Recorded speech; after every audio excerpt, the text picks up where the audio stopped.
The notification that changed everything arrived at 3:17 a.m. Pacific time. Our global trending algorithms had detected something unprecedented, a complete inversion of traditional geopolitical narrative patterns. What I saw in that data would forever change how I understood the relationship between digital platforms and imperial power. Venezuela was trending worldwide, but not for the reasons anyone expected. I've been building social networks for over 20 years. I've watched governments rise and fall through the power of information, but I'd never seen our platforms document the real-time collapse of a global empire until that night in January 2025. Let me tell you what really happened when America spent $36 trillion trying to control Venezuela, and how a small Caribbean nation used our own algorithms to prove that empires can die in the digital age. The data told a story that traditional media completely missed. While CNN and Fox were covering military deployments and sanctions, our engagement algorithms were tracking something far more significant: the death of narrative control. For the first time in platform history, we were watching an information war where the supposed weaker side was winning algorithmically. Here's what our backend system showed me that no government official will ever admit. When the USS Gerald R. Ford carrier strike group positioned itself 7 miles from Venezuelan waters, something fascinating happened across our platforms. Instead of fear, we detected organized digital resistance. Within hours, Soccer Venezuela became the most organically engaged hashtag in Latin American platform history, not through bot networks or state-sponsored manipulation, through genuine user engagement that our AI classified as authentic resistance narrative formation.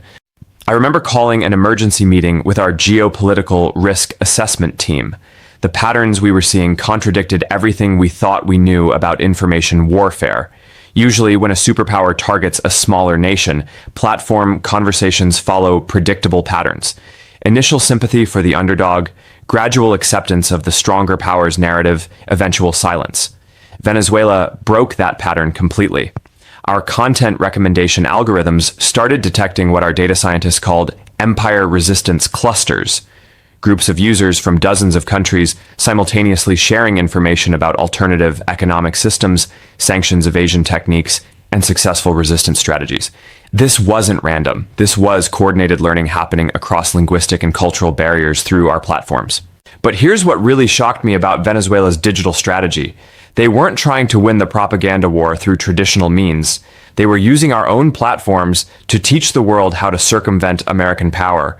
I watched in real time as Venezuelan users shared detailed guides about cryptocurrency adoption, bilateral trade agreements, and alternative payment systems. These posts weren't getting million-view virality, but they were achieving something more dangerous for American interests. They were getting implemented. Our algorithms tracked a 347% increase in cryptocurrency wallet creation across Latin America during the height of the Venezuela crisis. Small businesses from Mexico to Argentina started accepting Bitcoin specifically to avoid dollar-dependent payment systems. But here's the detail that kept our crypto policy team in emergency sessions for weeks. We detected something unprecedented: coordinated crypto adoption happening across linguistic barriers through our platforms. A bakery owner in Caracas would post about accepting Bitcoin. Within hours, that post would be translated and shared by users in Colombia, Ecuador, and Peru. Local businesses thousands of miles away were implementing the same strategies within days. Our AI content analysis showed that these weren't random copycat behaviors. These were systematic information transfers about economic survival techniques spreading through our platforms faster than any government could track or counter. The Venezuela crisis had accidentally created the world's first real-time university for economic independence, and we were hosting all the classes. Venezuela had accidentally created a masterclass in economic independence, and our platforms were the distribution mechanism. The turning point came when I noticed something that kept me awake for days. Our predictive modeling systems, the same ones that forecast election outcomes and market trends, started showing probability curves that seemed impossible. According to our algorithms, American intervention in Venezuela had a 73% chance of failure, not because of military factors, but because of information dynamics. The model was calculating that for the first time in modern history, the global information environment favored resistance over dominance. Social media had democratized not just communication, but strategic intelligence. Every sanctions announcement, every military deployment, Every threatening statement from Washington was being immediately analyzed, deconstructed, and countered by thousands of users sharing historical precedents, legal loopholes, and alternative strategies. The empire was fighting its last war with obsolete weapons, traditional media control, and economic pressure, while the resistance was fighting the first war of the platform age. I started paying closer attention to the economic data flowing through our platforms. What I discovered was revolutionary. While American policymakers were celebrating 99% destruction of Venezuelan government revenues, our platforms were documenting the birth of something unprecedented: survival capitalism distributed through social networks. Venezuelan users were sharing real-time information about dollarization strategies, black market exchange rates, and international trading partnerships. But more importantly, they were teaching other countries how to replicate these strategies. Our analytics showed that content about sanctions-resistant economic models was being viewed and shared by users in Iran, Russia, Cuba, Myanmar, and dozens of other countries facing American pressure. Venezuela wasn't just surviving American economic warfare. Through our platforms, they were franchising resistance. What made this even more remarkable was the coordination happening across our entire platform ecosystem. A strategy that worked in Venezuela would be documented on Facebook, refined through discussions on Instagram, implemented through WhatsApp business networks, and then reported back through user-generated content across all platforms. I called this distributed resistance development, the first time in history where an entire economic survival strategy could be developed, tested, and deployed globally through social media. Our data scientists showed me something that still gives me chills.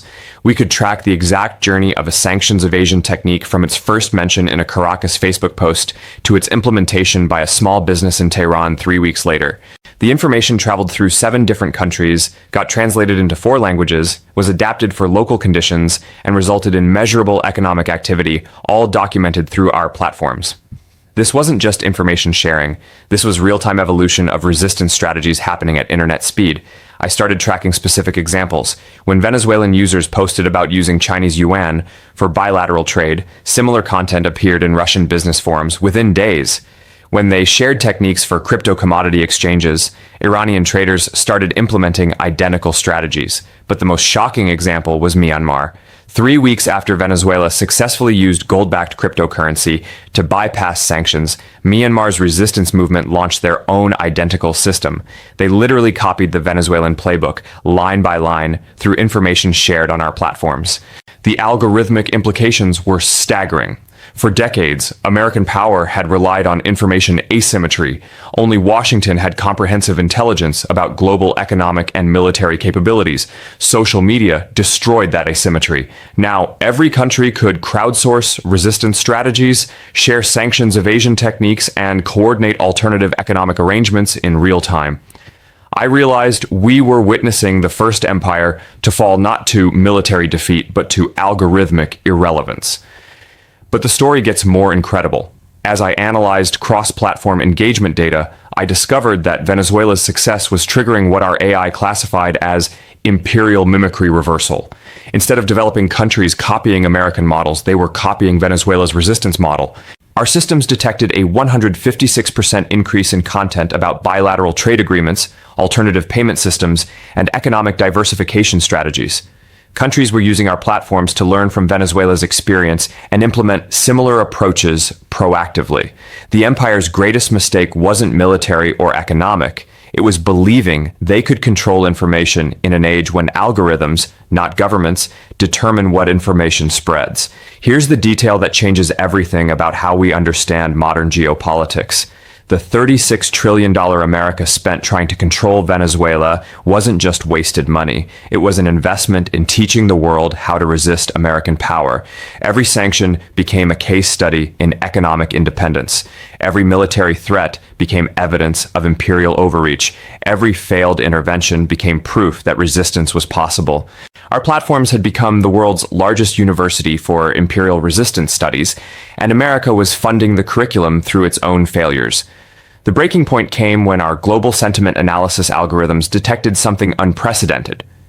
Positive sentiment toward American power had fallen below 50% for the first time in platform history. Not just in traditionally anti-American countries, everywhere, including among America's closest allies. Venezuela had achieved something no military victory could accomplish. They had broken the psychological foundation of American dominance through digital proof that resistance works. I've been watching the engagement data carefully since January. The Venezuela effect continues accelerating. Content about alternative economic systems, multipolar world order, and resistance strategies gets higher organic reach than traditional pro-American narratives. The algorithm is reflecting reality. American imperial power is becoming algorithmically irrelevant. But here's what should terrify Washington strategists most. The Venezuela model is being exported faster than they can contain it. Our platforms are documenting implementation of Venezuela-inspired policies in over 30 countries. Digital dollarization, cryptocurrency adoption, bilateral trade agreements, alternative payment systems, all spreading through social media educational content. The scale is staggering. Our global analytics team showed me that resistance-related content is now being viewed 2.3 billion times monthly across our platforms. That's more engagement than entertainment content in most regions. We've accidentally created the world's largest intelligence network for economic independence. Every successful sanctions evasion, every working alternative payment system, every bilateral trade agreement that bypasses the dollar gets documented, analyzed, and shared across our global user base. But what really keeps me awake is the responsibility we bear. As the person who built platforms reaching 3.8 billion people, I never anticipated we would become the primary distribution mechanism for the decline of American power. Our content recommendation algorithms, designed to show people what they find interesting, have evolved into something unprecedented, a global education system for imperial resistance. When someone in Bangladesh searches for information about avoiding dollar dependency, our algorithms don't just show them theoretical content, they show them working examples from Venezuela, successful implementations from Iran, step-by-step guides from users who've actually done it. We've democratized not just communication, but strategic intelligence.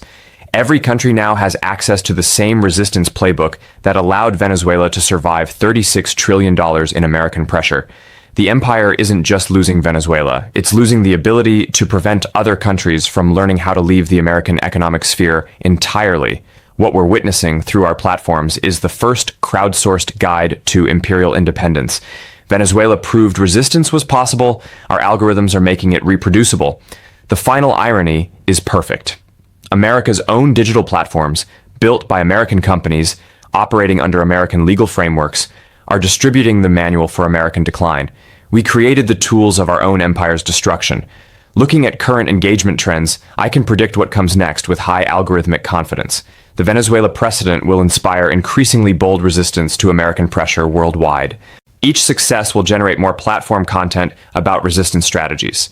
Each viral story of successful independence will reach millions of users in countries currently under American pressure. The feedback loop is irreversible. Digital platforms have made imperial decline viral content. We're not just watching the end of American hegemony, we're watching it being live streamed, analyzed, and franchised in real time across the globe. The $36 trillion wasn't just wasted money. It was the price America paid to teach the world that empires can be defeated by anyone with internet access and the courage to resist. And that lesson, once learned, can never be unlearned. The algorithm has spoken. The empire age is over. Welcome to the platform age of geopolitics.